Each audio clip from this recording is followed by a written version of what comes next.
Yes, dear students, in this class we'll continue with our previous class, boundary conditions at different media interface. Okay, तो इससे पहले हम दो classes में देख चुके हैं boundary conditions for magnetic field B के लिए हम देख चुके हैं, मैग्नेटिक फील्ड ई के लिए, इलेक्ट्रिक फील्ड के लिए कंडीशंस देख चुके हैं. In this class will talk about this displacement current density D. उसके लिए बाउंड्री कंडीशंस क्या रहेंगे आपके, वो हम देखेंगे. ठीक है, तो हमने देखा कि आपके जो सबसे पहले हम इस फिगर में जो है आते हैं. ये फिगर आप पहले भी देख चुके हैं.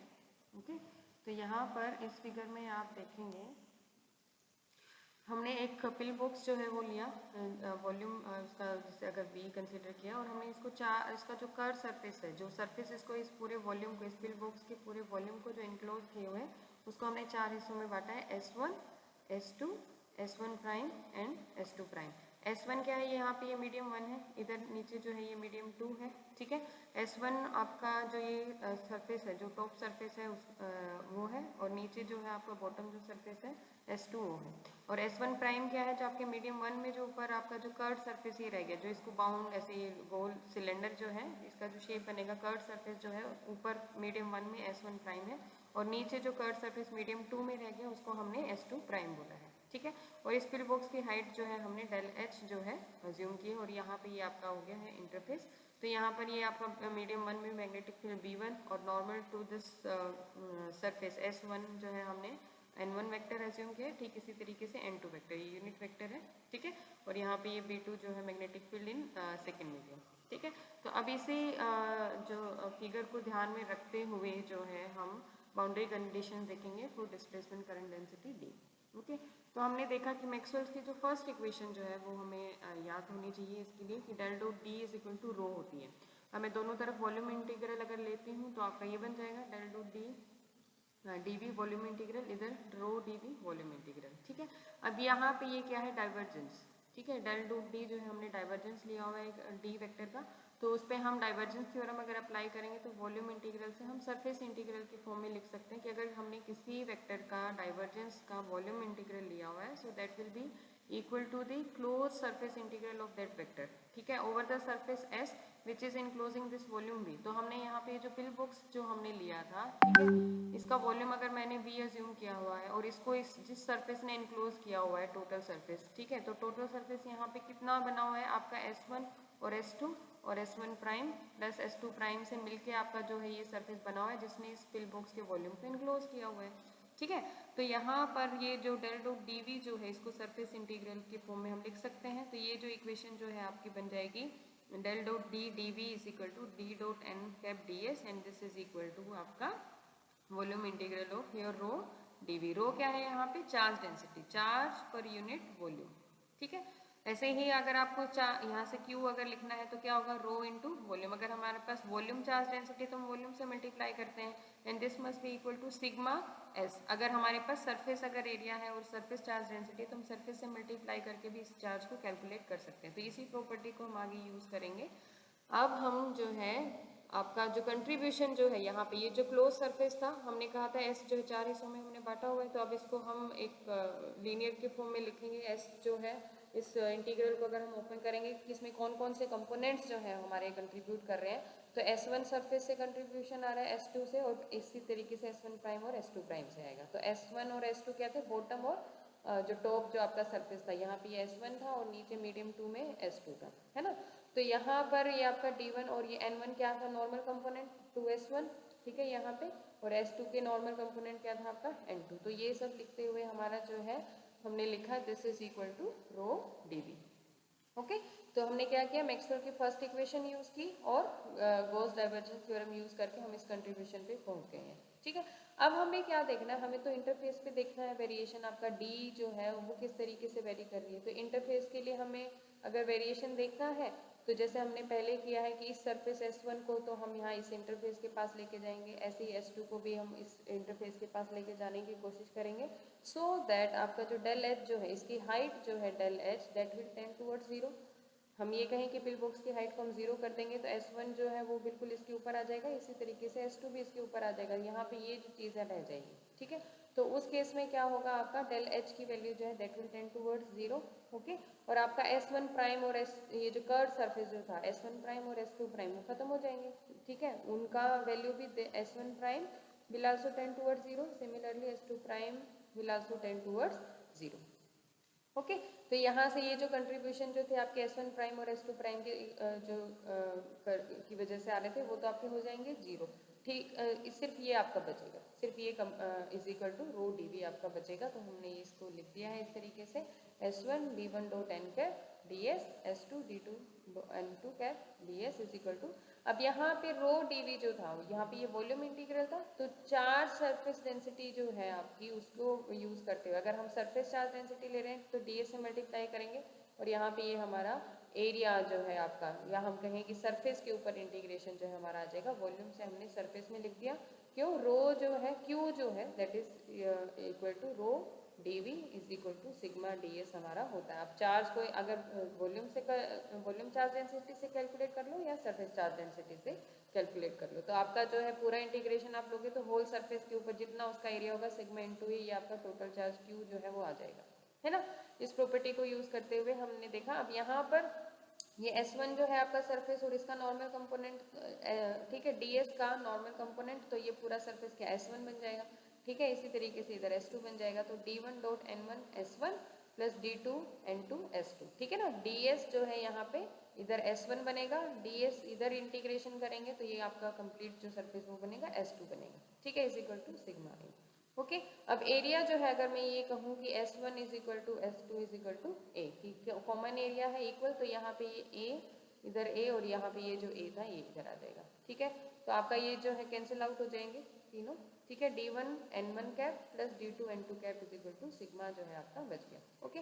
और n1 और n2 क्या है आपके, दोनों equal and opposite unit vectors हैं। ये ऊपर की तरफ है एक n1 और n2 जो है वो नीचे की तरफ है, तो इनके यूनिट वेक्टर से मैग्नीट्यूड सेम होंगे, सिर्फ डायरेक्शन अपोजिट है, तो इसको हम n2 को माइनस n1 कैप रखते हुए इज इक्वल टू सिग्मा लिख देते हैं। यहाँ पे ये क्या है, ये वेक्टर है और ये एक यूनिट नॉर्मल वेक्टर से मल्टीप्लाई हो रहा है, तो ये इसके नॉर्मल कंपोनेंट को रिप्रेजेंट करेगा d1n। ऐसे ही ये सेकंड मीडियम में जो इसके यूनिट वेक्टर से मल्टीप्लाई हुआ d2n, ठीक है, d1n minus d2n that comes out to be sigma, जो कि सरफेस चार्ज डेंसिटी है, ठीक है। तो हमने क्या देखा कि आपका जो है डिस्प्लेसमेंट करंट डेंसिटी का इंटरफेस पे जो नॉर्मल कंपोनेंट है that is equal to sigma, ठीक है। तो नॉर्मल कंपोनेंट जो है आपके बोल सकते हैं कि इलेक्ट्रिक डिस्प्लेसमेंट के इज नॉट कंटिन्यूअस। क्या था, ये बी के केस में तो हमारे नॉर्मल कंपोनेंट जो है आपका कंटिन्यूस आया था, क्यों, b1n is equal to b2n आ गया था, मतलब आपका जो इंटरफेस पे पहले ऊपर यहाँ पे वन मीडियम में जो मैग्नेटिक फील्ड की वैल्यू थी वही सेकंड मीडियम में आ गई थी, b1 is equal to b2 आ गया था, तो हम कह सकते हैं कि ये कंटिन्यूस था। लेकिन यहाँ पे क्या आ गया है कि इन दोनों में डिफरेंस की कोई फाइनाइट वैल्यू आ गई, तो इसका मतलब क्या है, यहाँ पे ये कंटिन्यूस नहीं है, देयर इज सम गैप, ठीक है। तो ये जो डिसकंटिन्यूटी जो है that is govern by your surface charge density sigma, so this is the boundary condition for your displacement current, okay।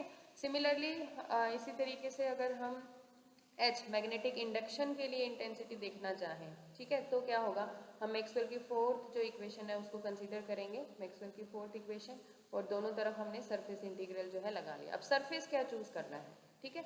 Surface यहाँ पे आप देखेंगे इधर ये इंटरफेस था आपका, ठीक है, ये मीडियम 2 मीडियम 1, और यहाँ पे मैंने एक रेक्टेंगल जो है लूप जो है मैंने बनाया है, ठीक है, A B C D, और वापस A पे हम पहुंचे तो ये आपका ऐसे इस तरीके से क्लोज लूप बन गया। यहाँ पे हमने पहले भी देखा था, इधर ये इलेक्ट्रिक फील्ड है, इसी तरीके से मीडियम 2 में जो है आपका इलेक्ट्रिक फील्ड जो है E2 जो है आपका हो जाएगा, ठीक है। डेल H जो है इस रेक्टेंगल की साइड का हाइट जो है आप या लेंथ बोल सकते हैं वो हो गया, ठीक है। तो ये कंसिडर करते हुए सरफेस हम जो है सरफेस इंटीग्रल हमने लिया।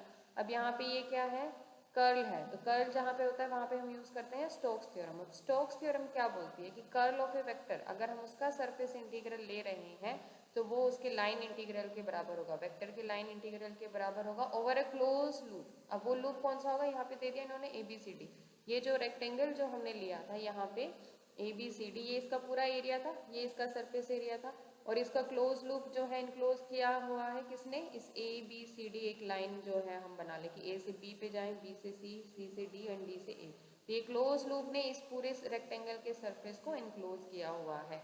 ठीक है, तो स्टोक्स थ्योरम क्या बोल रहा है, इस सरफेस पे अगर हमने ले लिया है तो यहाँ पे ये ABCD जो इसका क्लोज लूप बनाएगी उसके लाइन इंटीग्रल के बराबर हम उसको लिख सकते हैं। ठीक है, तो इस इक्वेशन से क्या होगा, ये जो क्लोज लूप जो था H डॉट DL ये किसके बराबर था, डेल क्रॉस H, और जो कि बराबर था J plus del D by del T DS। ठीक है, तो ये जो आपकी राइट हैंड साइड जो इक्वेशन थी वो यहाँ पे H डॉट DL में बदल गई है, सरफेस से लाइन इंटीग्रल में बदल गई है। ठीक है, अब ये लाइन इंटीग्रल जो है क्लोज लूप को जो है हम कंपोनेंट फॉर्म में डिवाइड करेंगे, तो यहाँ पे ये क्लोज ये सिंबल नहीं आएगा, AB H1DL plus CD H2DL, मतलब AB ऐसे गए हम AB, और नीचे आपका आ गया अपोजिट डायरेक्शन में CD, और BC और DA जो है ये आपके इक्वल एंड अपोजिट आपके इंटरफेस की इधर रहेंगे, इनका कंपोनेंट जो है आपका कंट्रीब्यूशन जो है वो आपका आएगा।